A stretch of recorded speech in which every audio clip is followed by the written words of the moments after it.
The night air is cool, as I light up my Winston and take a long drag. It's a quiet night. I live out in the woods, right off a stretch of highway, between two interstate exits.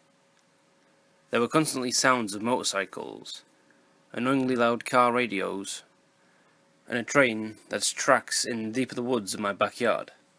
Tonight, though, there wasn't much to hear. I sit on my patio chair and lean it back a little, listening to the crickets. It can get kinda lonely out here by myself. You don't get much company out here in these parts, not even a trick-or-treater. I got in a few roommates at one time or another after my wife Bailey got real sick, but none worked out. Cohabitating with me ain't the easiest thing to live through. I'm set in my ways. I like things how I like them. I have a system, and it's always worked for me.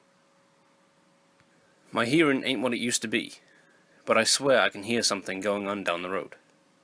Somebody screaming for help. It was.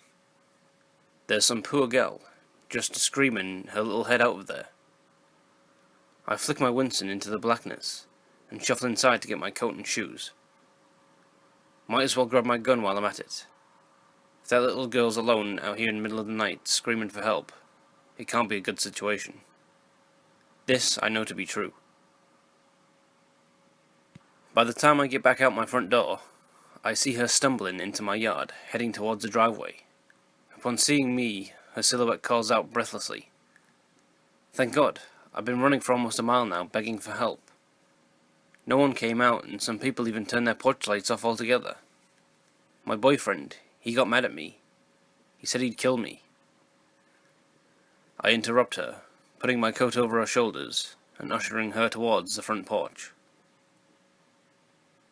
She's shaken like a leaf, from cold and fear. There, honey, you try to calm down for just a minute. Please, why don't you come in where it's safe? You can stay a little while until you can find someone you trust to take you home. This is a bad area to be running through after dark.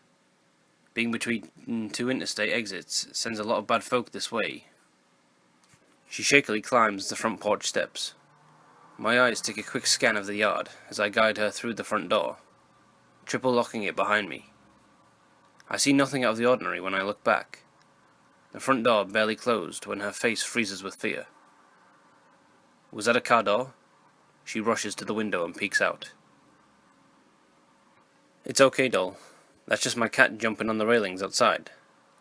Stormy's a big old gal. Makes an impression wherever she goes. Try to relax now a little bit. I'll close the blinds and curtains. No one will know that you're here. As long as you're in my house, that man can't hurt you. My name's Wallace Jedman. What can I call you? Her frame relaxes at the comfort of my words. Mia. My name's Mia. Thank you for so much for helping me, Wallace. I was starting to feel like I was invisible. No one responded for so long. So many houses ignored me. Mia bites her lip as she tries to fend off another crying fit. Now, it's alright. Sit down in the living room here, and I'll get you some tea. We'll try to warm you up from the chill outside. It's colder than a witch's tongue out there. Do you have a phone, Mia? Have you called the police? Her efforts fail, and she succumbs to her tears. No, he has my phone. It has all of my contacts on there. My banking information, my social media accounts. The screen's not even locked. He has access to everything in there. Well, that's alright. My cell phone is out of repair at the moment. My old dumb hands dropped it last week. I do have one of those old landlines in the kitchen. I'll call the police and give them the address and tell them what's going on. Tell me all the information you can about your boyfriend's car. Do you know the plate by chance? She gives me the information. I write it down and go into the kitchen. Fresh water is poured into the kettle to put on the stove for tea. Everyone microwaves theirs now. No one uses kettles anymore. Makes me sad. I pick up the phone, dial 3 numbers, and relay all the information Mia has given me. I release my thumb from the phone's base button right before I say goodbye, assuring myself that the line was never connected. The water is ready for tea, and I prepare us both a cup, putting a little something extra in Mia's to help calm her nerves. She's a pretty girl. Bailey would never wear her hair as short as Mia's, but that's alright. We can grow it out a bit. Here you go. I don't have the fancy lumps, but there's sugar in the bowl over there. Sorry it's not something stronger. Coffee gives me the jitters. And as far as alcohol goes, I don't usually indulge. I have enough demons of my own without the help of the devil's drink. I set the tray down in front of Mia, whose expression has relaxed into an appreciative smile. How long do you think it'll take before the police get out here? I'm scared he'll get too far away with the interstate and all. Could be 2 counties over before long. Her smile fades as she asks this. I assure her it shouldn't be too much longer, maybe 30 minutes, knowing full well they won't be coming. She should be getting tired here in the next 15 minutes or so anyway. Her skin, those piercing green eyes, just like Bailey's. You just lie your little head back, darling. You've been through quite a bit this evening, and you deserve a quick rest. Following my suggestion, I watch her eyelids grow heavy as she lays there. Soon enough, she's out like a light. I'm strong for my age, fit like a bull. With that said out the way, I pick her up and carry her to the windowless spare room I have in back. I haul her over to the bed and place her atop it, binding her hands. I make my retreat to prepare the basement, locking the door behind me so she can't escape. It's been a long time since we've had company. I wanted everything to be ready. The doors and windows are checked and secured. I'm about to make us both a sandwich when I hear scratching and tearing coming from the back of the house. There's only one room it could be coming from. The one I put Mia in. The head of lettuce I'm holding drops to the floor as I hastily make my way to investigate. Upon entering the room, I see no one's there. Just a big hole ripped in one of the sidewalls. What in Sam's Hill is this crap? Did she even try the door? Looks like we've got ourselves an intervening little gal. My ear presses to the wall to detect any movement. The walls are eerily silent. I've never had one do this before, but I've been around the block a time or two.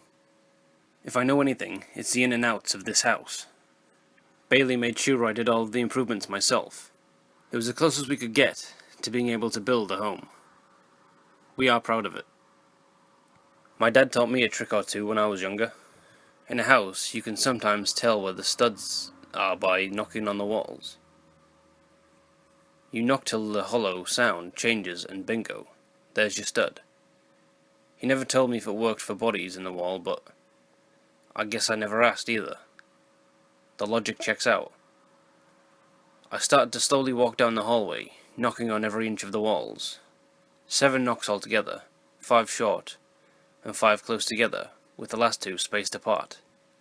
Knock, knock, knock, knock. Finally, I reach our bedroom. If she disturbs Bailey's rest, she'll be punished. I'm halfway through my shave and haircut series of knocks when I hear a solid thud. I found you, you little mouse. I hear a slight gasp slip from within the wall. Without much other option, I slam my fist forward. I feel the drywall give way and crumble around them, along with the fabric just on the tip of my knuckles.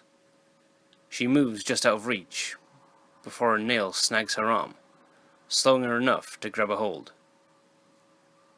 There's red spreading through the white cotton of her shirt.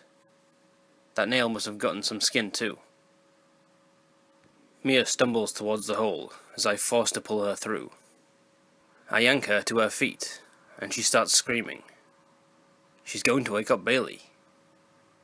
The contrast of her soft lips against my rough hands as I silence her is quite noticeable. This escalates quickly. She wasn't supposed to wake up yet. A sharp burning radiates through my palm as she bites down on my hand. The blood trickles down my fingers and my bedroom carpet. Great. One more thing I have to fix now. Oh my god, what is that? What did you do to her? She's frantically pointing at my wife's side of the bed. Who? You mean Bailey? She's my wife. There's nothing wrong with her. She was sleeping before you caused all this commotion. It's a miracle that this hasn't woken her up already. Mia backs away until there's no space left behind her. No, you're wrong. You're very wrong. Woman, people don't look like that. Christ, she's half melted into that bed, Wallace. You did call someone out here. Your wife passed long ago. It's obvious what Mia's trying to do here, but I won't be distracted. Bailey isn't as young as she used to be, but there's no reason to say such cruel things about her. She's resting. She'll wake up when she's ready. In my periphery, I can see her trying to inch her way closer to the door. It's not going to happen. Especially not after the things she said about Bailey. Our eyes meet for a moment. She then breaks out into a run. I catch her by her injured arm before she gets close enough to reach it. The shirt slips out of my grasp, causing Mia to trip. There's a sickening crack as her head ricochets off the bedpost. Her body slumps to the ground, quickly followed by a halo of deep red. This wasn't how it was supposed to happen at all. She was supposed to stay alive and live here with me. I was going to make it to where she got to like it here. There would be no boyfriend looking for her, and whatever family she had would assume anything associated with her disappearance was of his fault anyway. Nobody knew she was here. No one even acknowledged that she needed help. It was all too perfect. I've lived to learn how to roll with the punches, and I am a gentleman after all. Mia can rest here with my wife. My two beauties. I know they'll wake up when they're ready.